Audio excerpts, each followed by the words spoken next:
They're our owners, they're our customers, they're our partners. We live with them, we go to church with them, and they're the ones that are going to end up paying the bills, so you better ask them if they're going to take your service before you start. Welcome to episode 419 of the Community Broadband Bits podcast. This is Rye Marcatilio McCracken here at the Institute for Local Self-Reliance.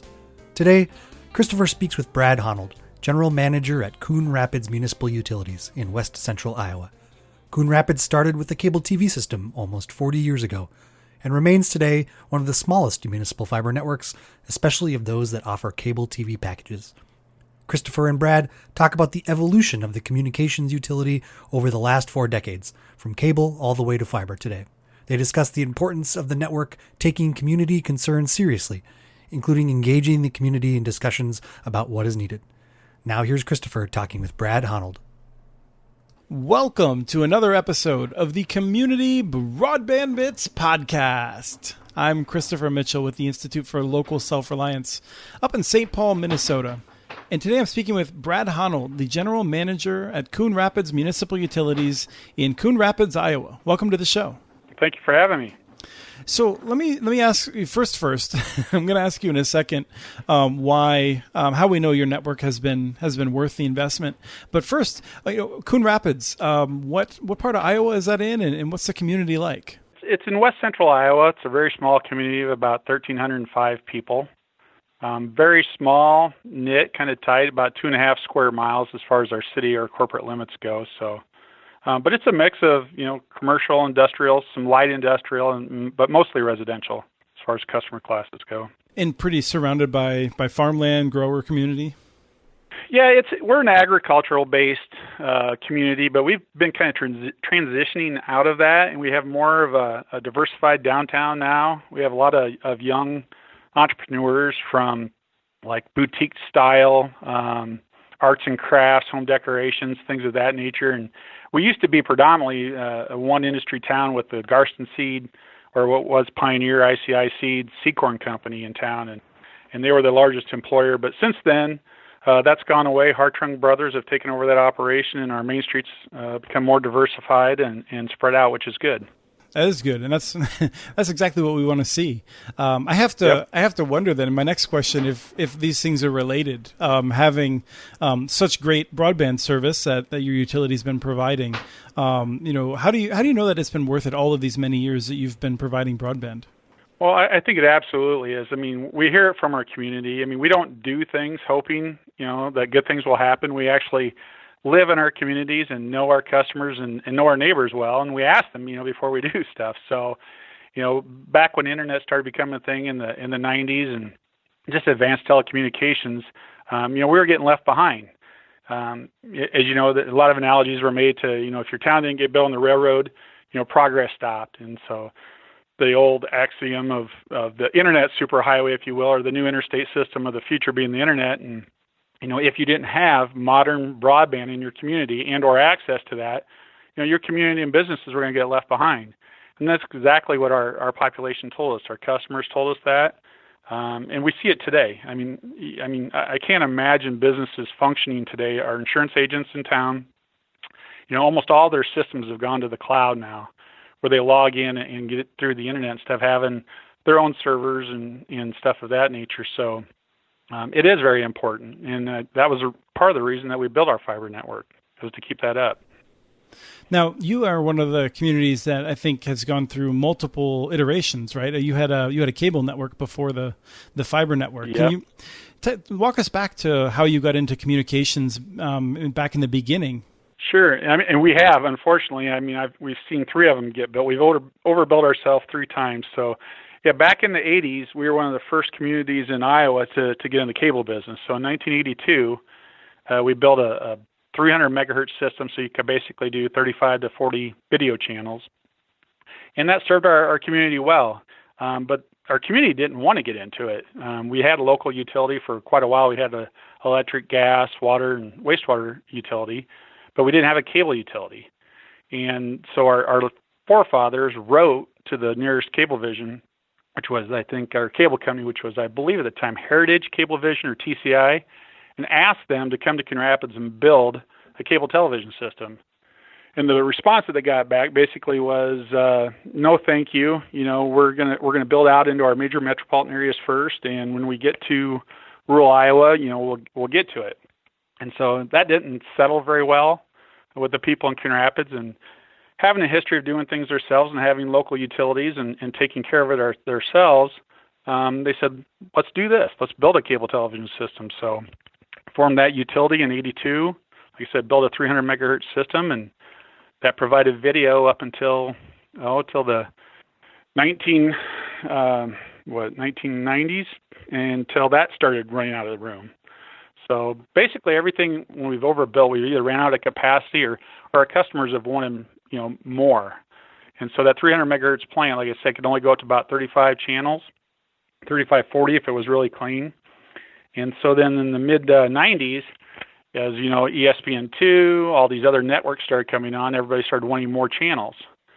And so we were hearing that loud and clear, and the technology was there, so there was a bigger network you could build. So we could build a 750 megahertz hybrid fiber capacity. So basically, more than double the capacity on our plant, which would allow us to put more channels on. But when we ran the financials, it didn't work. The cost to do it with just video as your only revenue source just didn't work. When you say that, I'm just curious, how many customers did you have? Video back then, probably about 450 customers, I would guess. Sure. Well, then that makes sense. I mean, you're talking about a significant fixed cost. Especially. And so if you think about that, we had our own head end. So we have our own head end, all our own dishes, or, receivers, modulators for every channel for 450 customers. So there wasn't a lot of customer base to spread that capital over. Right. So anyway, where I cut you off, but you said you were, so you decided you couldn't do the cable only, but I'm guessing we're going to get to a but. Right. So we were kind of frustrated in that. And then everything kind of came together in about 1996. Technology, legislation. So that little thing called the Telecom Act in 96. So that basically came out and deregulated the communication industry and allowed us, or any entity, if you will, to get into the communications business. Or telephone, for lack of a better word. That helps. So when we looked at that and said, hey, if we built this new network, not only could we do video, we could get into the telephone business. So that'd be another revenue stream. And then, if you remember too, in 1996, the internet really started to grab hold. So now we're looking at 3 different services, so 3 different revenue streams, one network that could carry it all. And technology kind of caught up then too. So there was, with the 750 megahertz plant, there was a system out there, if you will, with these voice ports that we ended up going with through Nortel, that you could do all of that on one plant. So when we reran the numbers in the pro forma with 3 different revenue streams, we're like, hey, I think we can make this work and be profitable. So we sat down with our community and presented them all this information, educated them on the technology that was out there, the different revenue streams possibly with telephone and with internet, and we made up a task force of about 16 different people across our community. Asked them what they thought, had a lot of meetings, and consensus was, that we should move forward. So we held an election in August of 96, and it passed by 87%. And before the end of the year, we were providing dial-up internet. 87%. I mean, you weren't kidding when you said you talk with the community before you make these decisions. Yeah, well, and you have to. I mean, like I said, they're our owners, they're our customers, they're our partners. We live with them, we go to church with them, and they're the ones that are going to end up paying the bills. So you better ask them, if they're going to take your service before you start. It seems to make sense. So, So it went really well. And then in 1998, we built a new hybrid fiber coax plant, a 96 fiber loop, 750 megahertz plant, and then started providing all 3 of those services. And we chugged along pretty good, adding more video channels as you can expect. High-speed internet became more popular all the time, more people using it. So we went through different iterations of CMTSs, or I guess our internet product, if you will, with different cable modems from DOCSIS 1 to DOCSIS 2. And then before we built our fiber network, we were looking at DOCSIS 3.0, and we just kept chasing our tail with trying to keep up with the exponential growth of bandwidth that people were needing for internet. And our plant, is still a coax-based plant. It was getting about 20 years old. And so, 20 years of cycling in Iowa weather, freezing and thawing, was starting to show its wear and tear. And in different things, and maintenance costs were starting to go up. And so we'd always looked at fiber to the home a long time ago when we put our HFC system in, but at the time we couldn't do it. It just cost too much. But as with anything, technology advances, cost of equipment comes down, it gets faster and cheaper at the same time, which is not normal, but the way the telecom world seems to act. And so we looked at and did another perform on changing our plan out and overbuilding again with fiber to the home. And so that's what we did. So in 2017, we ended up building fiber to every home and business in Coon Rapids, and we did it a little different than most people, meaning our town is so kind of dense and small in geography that instead of putting splitters out in the fields and stuff of that nature, we ran a home run from our NOC building, our Network Operations Center, to every home and business in Coon Rapids. Because the main cost of the construction was actually the digging, tearing up streets, boring, and stuff of that nature. So it just didn't make financial sense for us to put a splitter or a splitter cabinet, a half a mile from our NOC when we could just have to run all the fiber there anyway. So we overbuilt our town about 3-to-1 with as much fiber as we need for everybody, and we have a really great system today. And do you actually face any competition then? Has the telephone company started offering DSL, or what's the competitive landscape? Yeah, well, for cable television, we don't have another wireline-based competitor. We obviously have Dish, DirecTV, and now all the streaming products, since we have good internet, as far as YouTube TV, Hulu, what have you from those guys. So that's on the video side. On the telephone side, yes, we've had an incumbent telephone provider that's here.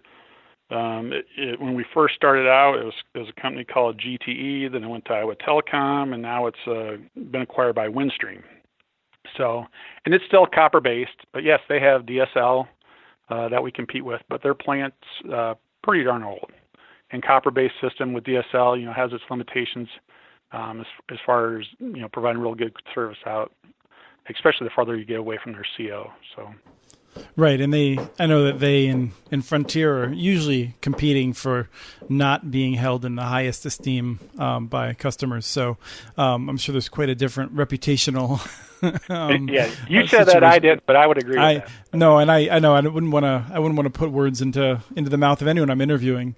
When I've looked at what Windstream has done to Georgia, it's people are pretty frustrated. So I appreciate it. It's just this reality that Windstream, those companies, they're going to put their money into the major metros first, and that's what those of us that have 401ks and stuff like that, we kind of prefer that. That's exactly what I tell people. If I'm investing in an investor-owned utility, I don't want them coming to towns my size first. It doesn't make financial sense. I want a return on my investment, and they need to go where they can get that return, and it's not in rural Iowa or rural anywhere really until the very end. So it makes sense. It's understandable, and that's capitalism. That's how the markets work, and I get it. Unfortunately, that doesn't bode well for the residents of the rural areas where they live. So if they want to stay up with times, unfortunately, they're going to have to do it themselves. So let me ask, what challenges have you had recently? I'm curious. I mean, in particular, and we could probably start with the video. I mean, I have to assume that even large providers are having trouble with the video costs. And now you're competing with YouTube effectively, which I'm not even sure if Google's making money on the YouTube TV. But how is that going for you? It's not. Video is horrible. I mean, we lose money on it every year, and we've debated about getting out of the video business. I mean, every year, every 6 months at meetings we talk about it. But, until there's a really good replacement, right now it's very easy. I mean, we offer linear products, so you have analog and high def. And then we also have the TV Everywhere platform for those networks that make it available. So it's very easy for our customer base to manipulate and to use. It's traditional. They're used to it. And, in our population base, too, is you got to know your customers. We have an elderly population, and quite a few of those people over 55 in our town make up, the majority of our customer base. So for us, too, it's about meeting their desires and their wishes. And right now, teaching them how to, put a Roku streaming stick in their TV, source to that, surf through that, and select their channels and stuff, it's just a little too much to ask yet, but every year, our customer base gets smarter, they get more educated, they get more used to doing that, sourcing to a different source on their TV, if you will, or a different input to watch video and stuff. So it's coming, but it's not there yet. But again, we don't like hemorrhaging money and losing money like we do in video. But we're still profitable, very profitable, I would say, for as small as we are when you put all three of the revenue streams and the utilities together. But we are subsidizing video pretty heavily to keep offering it. So like I said, until such time that there is a more viable, easy to use product that our customers are happy with, then we'll get out of that space. And what other challenges have you faced? I would say you're not the smallest that we've run into, but you're pretty close. Yeah. I don't know, as far as challenges, it's always about serving the customer. And if you keep that in mind first, then it comes pretty easy. You just give them what they want. And I think that's what separates us from our competitors. And it doesn't matter what the business model is, but it's the service that goes behind it. When we go to customers' homes, we reprogram their TVs. We'll move furniture. We'll hook up their stereos. We reprogram their remotes. We want to make their experience pleasurable. And we've really had the opportunity to do that with internet now. With internet, everybody wants to make it wireless in their house, so they have wireless routers, and that caused a lot of heartache with us at first when we had our HFC system, because everybody would go get these retail-grade routers at Walmart or Best Buy, come home and plug them in, usually put them in a closet or their furnace room, Yes. then walk 200 feet away and wonder why they don't have 100 megabits at their phone. And so, it's been an educating thing to them about how RF signals work and how every time you go through a wall, it degrades the signal and stuff. And when we've come out with a managed Wi-Fi product now too, that's really been a big hit and really helped us take a lot of service calls off of our list, because the things just work. We put them in the right spots. We optimize, the locations for them. We'll put remote units out there as far as mesh units if they want whole home Wi-Fi.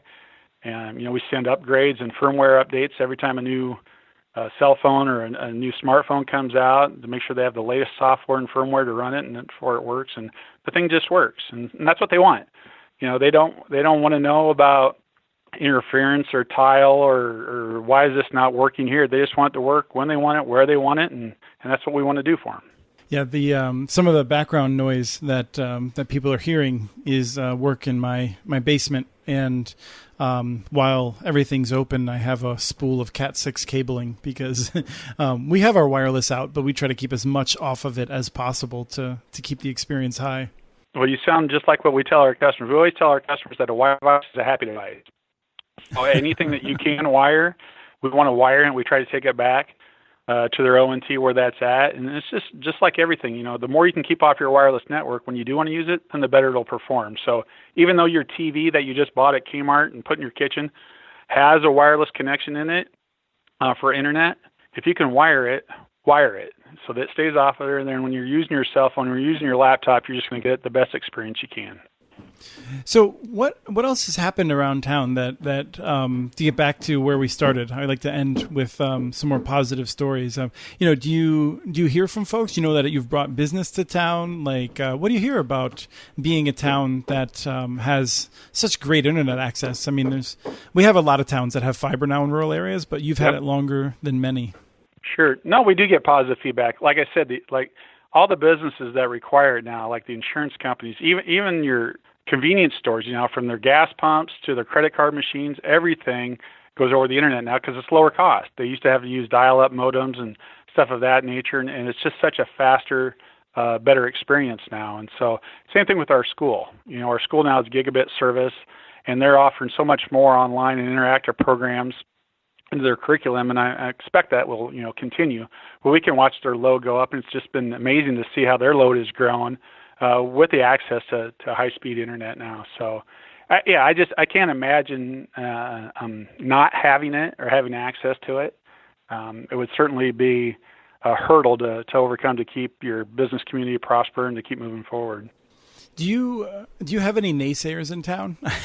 Oh yeah, everybody has naysayers. I always like to tell people if somebody came up with the idea to abolish hell, that half the other people be against it because of who came up with it. So, right, we do, but in general, with like I said, with modern communications and stuff of that nature, I can't see how anybody is against having the fastest, most reliable internet that you have. And our whole network's underground. We bury all our electric. Everything's underground from reliability and storms that we have in Iowa from that nature. So, like I said, out of sight, out of mind. We want the people every time they hit the button when it clicks, for their pages to load as fast as they can and not think about it. It's like when they turn on their light switch, we want the lights to come on, not think about it. We just want to be in the background and have it work every time, all the time, and have us be forgotten almost, and then we know we're doing our job well. Well, I'm definitely jealous because I've been a proponent of the undergrounding for a while as well. I guess my last question is then, I'm curious, the areas around you, how are they served? And have you considered expanding beyond your territory? We have, and that's a little tricky for us. We do some wireless. So on our water tower, we do have 2 APs. So we provide wireless to some of our rural customers within about a 7-mile boundary, I guess, to our northeast and to our southeast. And that's gone really well, and they've been very appreciative. But our town has a little unique geography where we're at the base of where the glacier stops. So north of town's pretty much flat, and south of town's really hilly and has a lot of ravines.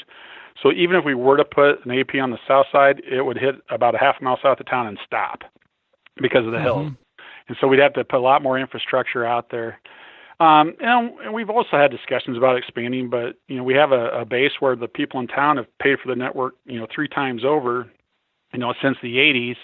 And then when you get out to the rural area, there's obviously a higher cost per mile per customer served. And so we always have the moral debate, should we be spending the people in the community's money to venture and get risky to serve these higher cost customers out in the country who really aren't a part of our community and or the people who built the network. And so, like I said, though, we want to try to provide service to them, but it's got to make sense for, our residents and our people too. We don't want to spend money foolishly. And we've looked at some of the subsidy money from the government and stuff and possibly looking at building out. And we still continue to do that. And if the business case is there to do it and really not risk the people who built our network, we'll probably will do that. Yeah, when I've had this conversation with other folks, we talked a little earlier about spreading the costs, and it's easier if you had 20,000 customers to spread the risk than among, fewer. Right. Well, thank you so much for taking time today. I'm sorry that we haven't had you on before, but I'm really glad that we finally filled that hole, and love learning about what's going on in Coon Rapids. So thank you. You bet. Not a problem. Thanks, Christopher. That was Christopher talking with Brad Honnold. We have transcripts for this and other podcasts available at muninetworks.org/broadbandbits. Email us at podcast@muninetworks.org with your ideas for the show. Follow Chris on Twitter. His handle is @CommunityNets. Follow muninetworks.org stories on Twitter. The handle is @muninetworks. Subscribe to this and other podcasts from ILSR, including Building Local Power, Local Energy Rules, and the Composting for Community podcast. You can access them anywhere you get your podcasts. You can catch the latest important research from all of our initiatives if you subscribe to our monthly newsletter at ilsr.org. While you're there, please take a moment to donate. Your support in any amount keeps us going. Thank you to Arnie Huseby for the song Warm Duck Shuffle, licensed through Creative Commons. This was episode 419 of the Community Broadband Bits podcast. Thanks for listening.